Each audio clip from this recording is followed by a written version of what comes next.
All right, thank you much. So I did need to correct one thing that Gary said. I wasn't making $100 a case. I was making $100 a day, maybe with 20 or 30 or 40 cases in a day. So back then people were, it said day? I must have, all right, not a problem. So here what we're gonna do today, you're gonna hear a lot of talks about systems, right? And so what I wanna do is I wanna talk about how to generate 100 ideas, right, with 5 people in your office in about 10 minutes. And this is a system that we use, and it's a system you can take home. You can even do it today. You can take home to your office, to your friends, to your family, and execute on the ideas that you need to have to make your business move to the next level. Okay? So the first thing we're gonna do is talk a little bit about myself, just so you know who I am. Like Gary said, Jay Ruane. I'm from Connecticut. I'm a criminal defense lawyer. I'm a DUI lawyer by trade. However, in the last 10 years, I've gotten into post-conviction work, and I've walked 2 men out of jail who were serving life sentences for murders they did not commit.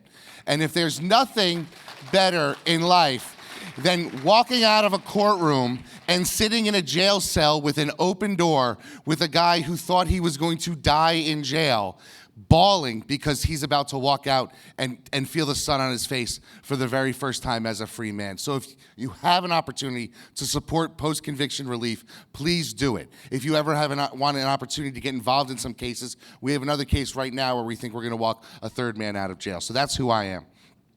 But I've become passionate about building my business because by building my business, it allows me to take on those challenging cases that may not make much money. So what we're gonna do when we want to address the issue of coming up with brainstorming is we need to define your challenge, right?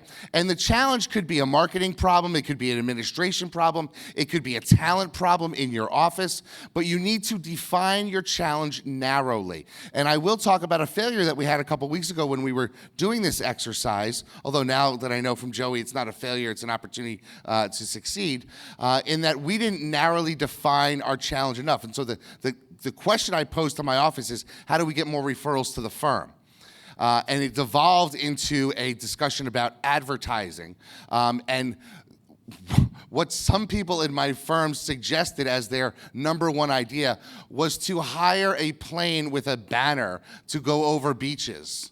That was their idea. And they said, this is a great one. So I didn't narrowly define it. What I should have said is, how do you get more referrals to you? And so what I really want you to do is, when you walk through this process with your team, make sure you narrowly define your challenge. Okay? The next thing you're gonna do is you're gonna get some index cards. I'm gonna suggest that you give everybody at the table 100 index cards because you're gonna blow through these index cards.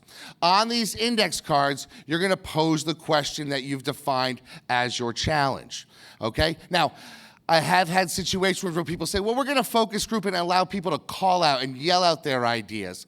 That's not good because you want the crazy ideas written down. Once people start hearing other people's ideas, they're gonna get embarrassed about theirs. They're gonna say, oh, that's a duplicate. I don't wanna necessarily say that. You want them working one-on-one, just with themselves, coming up with the ideas that are gonna solve the problem that you've posed to them. So I can't stress enough, give as many note cards as you can to them because you're gonna blow through them as much as possible. Then we're gonna talk about the rule of 3. Rule of 3 is historic, and we're gonna do this in 2 3-minute increments. So you're gonna take the challenge and you're gonna pose it to them in a 3-minute challenge where they sit down and write the answer to the challenge on as many note cards as they can in 3 minutes, right? So this is a system that's set up that you can run at any time you want. You pick a half hour, 45 minutes with your group, and you just bang it out. We do this maybe 4 or 5 times a week with the administrative staff, with the marketing team, with the lawyers. This is a great opportunity for some bonding, and also to get some levity because you're gonna get some funny answers when you're asking people for their crazy ideas. So what I suggest you do is you take 3 minutes, 2 times, and you say, in my challenges, what can we do to get more referrals to you as an attorney? And have them sit down. And they will say, speak to Rotaries, go to the gym more, have a Facebook page, and they'll just start writing down crazy ideas. Get in a plane and fly it over people. Drop leaflets onto the beach. You never know what people are going to say. And that's okay. You want those crazy ideas because the crazy ideas can spark imagination for how to tweak something. And that's really what you want to do. Once you get through the first 3 minutes, you say pens down. Now let's do it again. Because by pushing them to the outer limits of their imagination, you're going to wind up with better and more ideas. Now, there's going to be 3 different metrics that you're going to grade on. Remember, rule of 3, 3 minutes, 3 metrics. First metric that we use for a marketing approach is how many resources are required, okay? So if I'm pitching to them, hey, I want you to come up with more ideas on how to market our business more on social media, right? That's a very common one. The first question I'm going to ask them to answer is how many resources are required? Well, if it's a Facebook Live, all we need is a camera and a single person. That's a very small number of resources, right?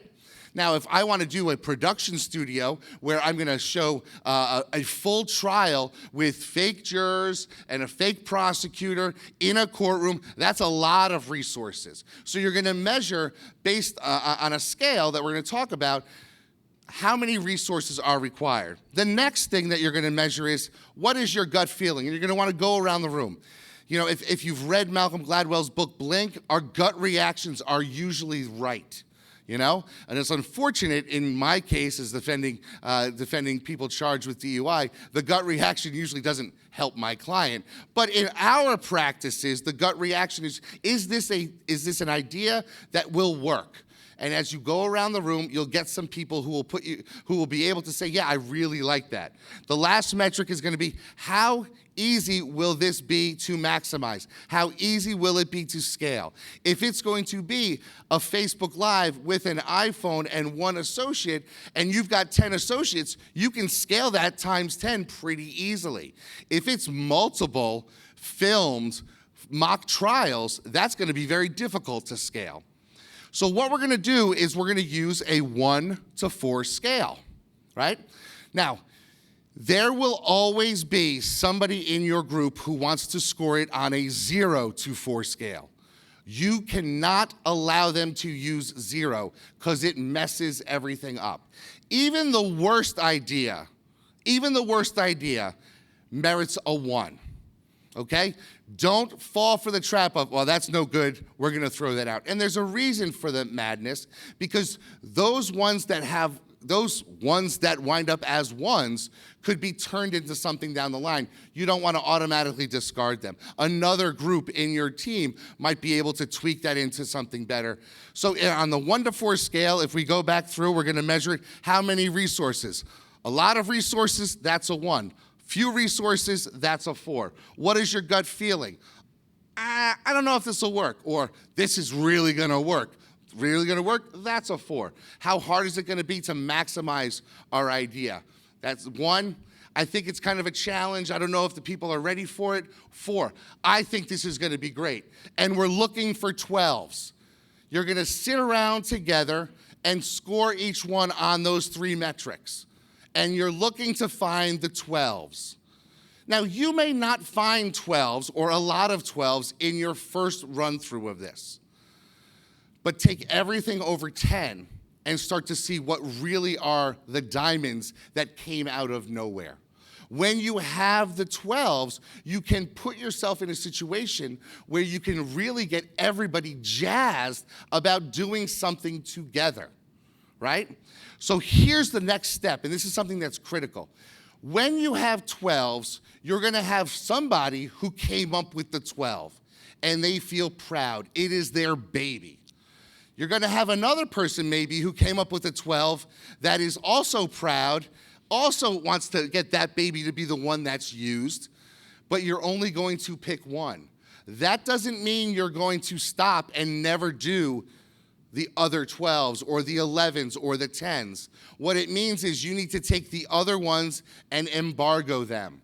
So you get a piece of paper, you write the idea, you say embargoed 30 days, embargoed 45, 90 days, and pin it to the wall. Put the date on it that we're going to start getting into this. Have the people who came up with the idea take ownership of it. Maybe in those 45 days, while they're working on the one idea that you wanted to really push as a firm, they can start amassing in their side time the things necessary to put their plan into place. So we're not throwing out everything less than a 12. We're embargoing the ones that we want to do. It's just not the time yet. So after you've gone through your calculations, after you have the number 12 that you really want to work, that's when you have to go and execute.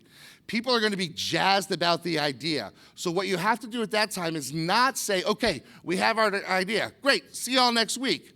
Now, you take a step back and you say, Ryan, you're in charge of this. Get this done in the next 10 days. Beth, you have to do this, and you only have 5 days to do it. And assign responsibilities. Get everybody bought into it. I would recommend the person who came up with the idea is not the project leader, because you want other people taking ownership in it. So it puts you in a situation where you can get the best ideas from people in your organization or even from your friends. I mean, you can use this 3-part way of approaching virtually any problem that you have in your office. If you need to reach me, these are the ways that you can do it. You can get me on LinkedIn, on Twitter, or on Facebook. All I'm here to do is help you make more ideas. You can get 150 ideas out of your office in 10 minutes if you apply this point step. Thank you much.